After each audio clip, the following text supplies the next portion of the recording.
Assalamualaikum warahmatullahi wabarakatuh. Di sini saya akan menjelaskan kembali tentang materi yang sudah di-share mengenai sistem telekomunikasi.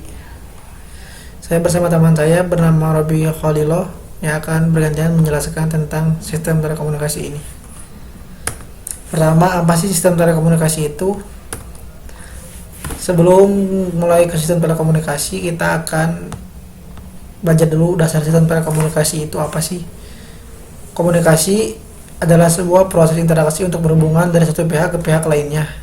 Menurut KBBI, komunikasi adalah pengiriman dan penerimaan pesan atau berita antara dua orang atau lebih sehingga pesan yang dimaksud dapat dipahami lebih jelasnya. Adanya penyampaian informasi atau pesan disampaikan secara langsung maupun tidak langsung menggunakan bahasa kode tertentu yang berbentuk visual, suara, atau tulisan. Nah, pengertian telekomunikasi. Telekomunikasi berasal dari kata tele dan komunikasi. Tele yang berarti jauh dan komunikasi yang berarti hubungan atau pertukaran informasi.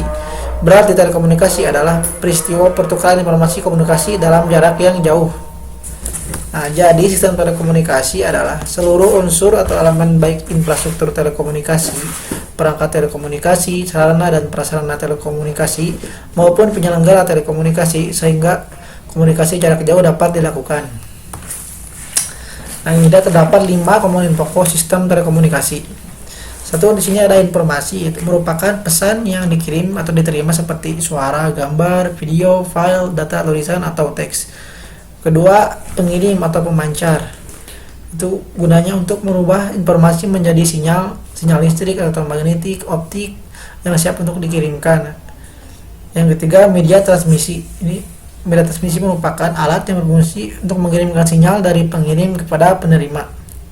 Yang keempat, ada aturan atau protokol. Merupakan mekanisme atau aturan yang harus disepakati atau dipahami bersama dalam pengiriman, pentransmisian, dan penerimaan informasi. Yang kelima itu ada penerimanya, merubah kembali sinyal menjadi informasi atau pesan. Di sini ada media transmisi. Di sini di sebelah kiri merupakan media transmisi dengan kabel. Contohnya ini adalah melalui kabel fiber optik. Sebelah kanan ini adalah contoh media transmisi yang tanpa kabel. Di sini ada contohnya router WiFi. Lanjut. Di sini prinsip kerja sederhana dalam sistem telekomunikasi ini.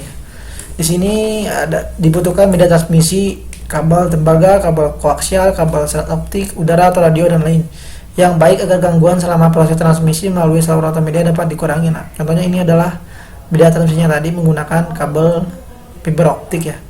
Melalui kabel ini langsung dikirimkan ke selanjutnya ke stasiun penerima atau receiver atau bisa juga tower-tower itu ya. Jadi melalui transmisi ini dikirimkan ke sinyal penerima atau receiver. Nah, selanjutnya dikirimkan lagi ke penerima, yaitu dengan didekode kembali menjadi pesan atau informasi asli agar dapat dibaca, didengar maupun dilihat oleh penerima. Nah, untuk bagian ini teman saya akan menjelaskan.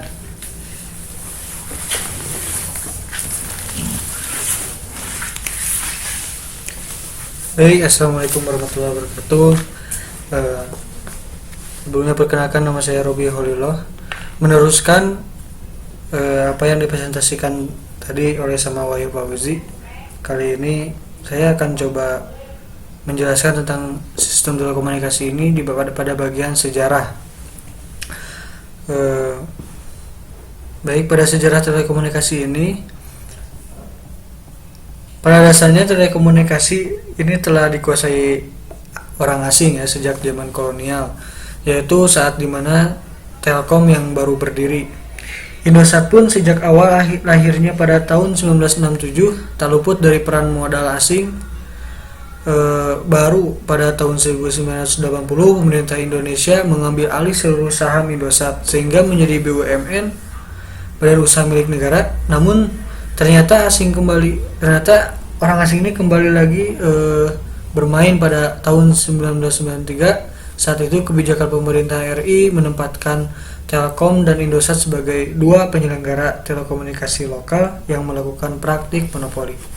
Karena keterbatasan dana yang dimiliki pemerintah maupun operator telekomunikasi, maka Pembangunan infrastruktur telekomunikasi ini khususnya pada jaringan telekomunikasi tetap lokal saat itu dilakukan melalui pengikutsertaan modal asing pada Peraturan Undang-Undang Nomor 3 Tahun 1989 tentang Telekomunikasi dan Peraturan Pemerintah Nomor 8 Tahun 1993 serta Kepermen Parpostel Nomor 39 Tahun 1993 tentang kerjasama penyelenggaraan jasa telekomunikasi dasar, yang kemungkinan kerjasamanya antara Telkom atau Indosat dengan perusahaan lain dalam penyelenggara jasa telekomunikasi dasar.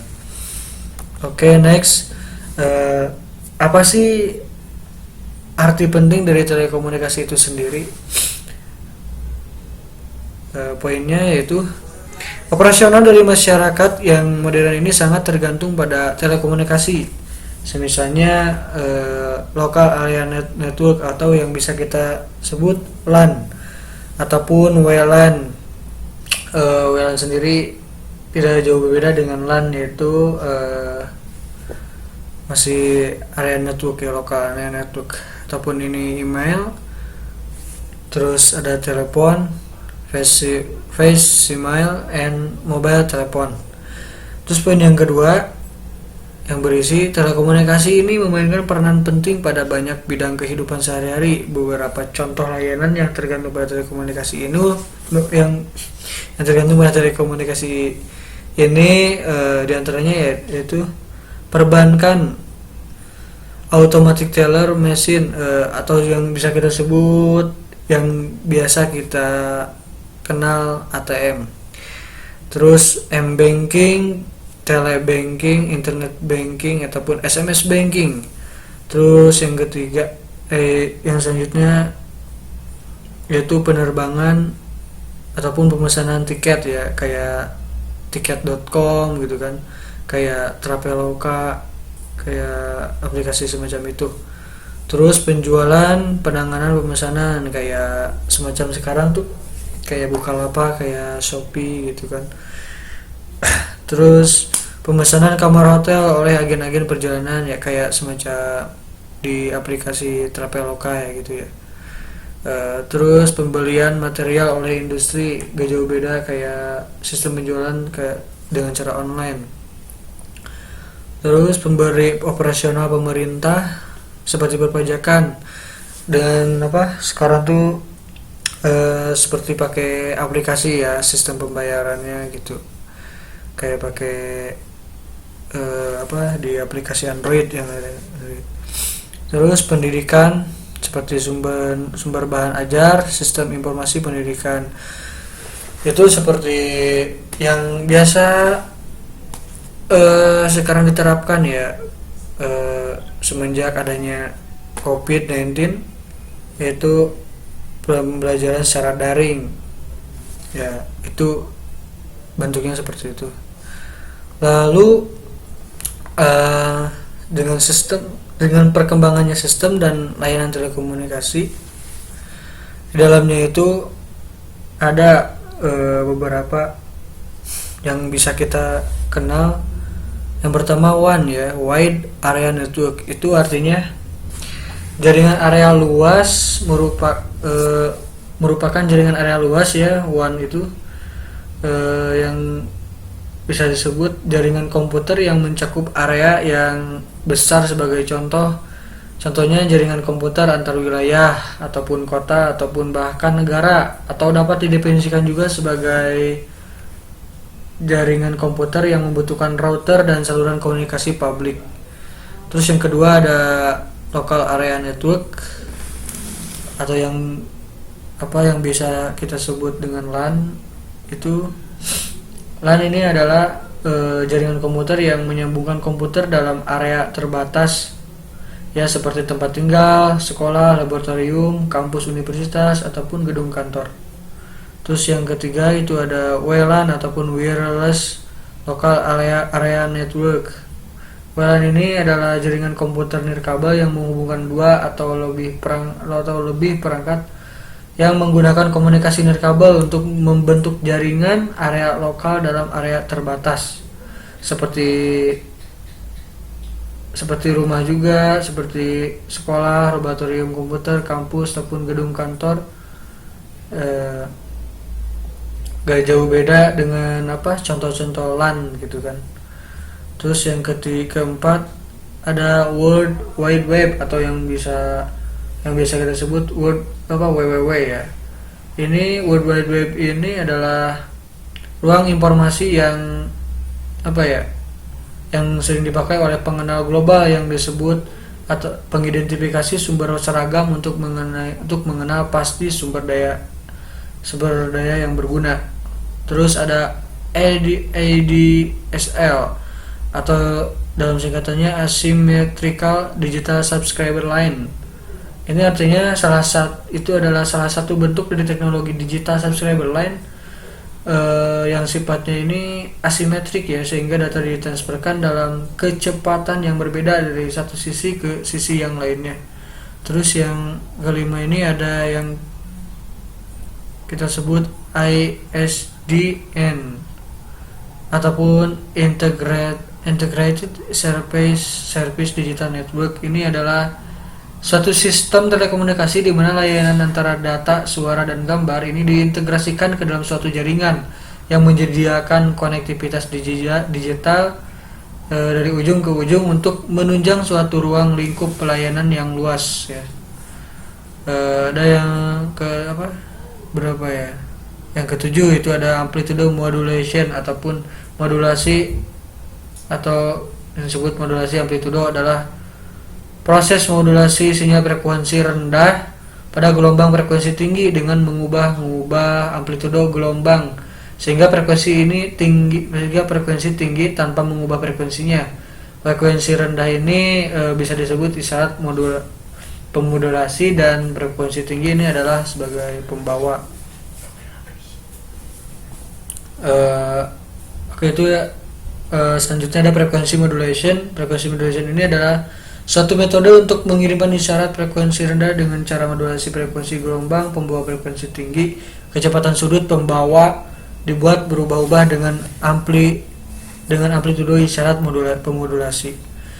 Yang selanjutnya ada IP ya. IP ini adalah Internet Protocol, yang artinya protokol lapisan jaringan ataupun protokol Internet Network yang digunakan oleh protokol TCP ataupun IP untuk melakukan pengalamatan dan routing paket data antar host di jaringan komputer berbasis TCP ataupun IP. Terus ada yang kenal CS ataupun circuit switch, yaitu artinya merupakan jaringan yang mengalokasikan sebuah sirkuit yang didedikasikan di antara nodes dan terminal untuk digunakan pengguna untuk berkomunikasi. Terus yang selanjutnya adalah PS. PS ini adalah paket switch. PS ini adalah sambungan paket ya, yang bisa disebut sambungan paket. Ini adalah metode jaringan komunikasi digital yang dikelompokkan menurut semua data yang ditransmisikan terlepas dari konten, jenis ataupun struktur ke dalam blok yang sesuai dengan ukuran yang disebut paket. Dan terakhir adalah POD ataupun video on demand, adalah sistem televisi interaktif yang memfasilitasi halayak untuk mengontrol atau memilih sendiri pilihan program video dan klip yang ingin ditonton. Fungsi VOD ini seperti layaknya video rental di mana pelanggan dapat memilih program atau tontonan ketika yang ingin ditayangkan. Mungkin sekian yang kami jelaskan. Atas segala kekurangannya kami mohon maaf karena kami masih belajar.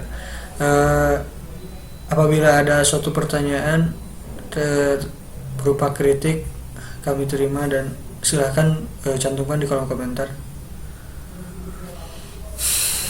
Baik, untuk itu kami terima kasih atas kesempatan yang diberikan. Mohon maaf segala kekurangannya. Assalamualaikum warahmatullahi wabarakatuh.